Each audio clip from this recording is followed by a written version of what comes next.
สวัสดีมื้อนี้แม่นจะมาเสนอเรื่องการรับเงินจากการส่งใบเก็บเงินไปแล้วเนาะในนี้พอเราจะเข้าบอนเก่าก็คือเซลล์เนาะแล้วก็เข้ามาเบิ่งเซลล์ทั้งหมดเนาะเราจะมีว่าอ่าใบอินวอยซ์เราที่ส่งไปแล้วมีจักอินวอยซ์เนาะมี4อินวอยซ์แล้วก็เกินกำหนดไปแล้วมี3เนาะยกตัวอย่างเราเบิ่งมี3มีไผแน่นะอาจจะมี3บริษัทยกตัวอย่างเนาะ3บริษัทตัวอย่างว่าเราสามารถส่ง reminder ได้ส่งเตือนกับเจ้าว่ามันเกิดแล้วอหย่างนะเราสามารถส่งให้กับเจ้าได้เนาะตัวนี้แต่ถ้าว่ารับเงินพอเราก็คลิกอยู่นี้เนาะรับเงินกับเจ้าจ่ายให้เราเจ้าจ่ายให้เรามันเท่ากับเราจะคลิกอยู่ในนี้เนาะก็คือ receive payment เนาะ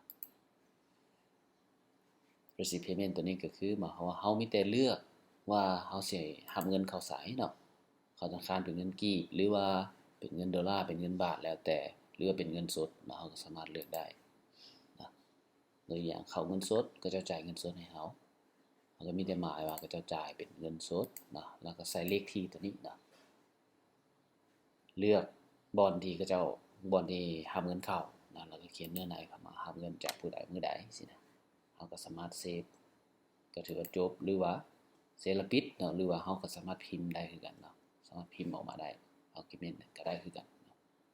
ก็ขอบใจ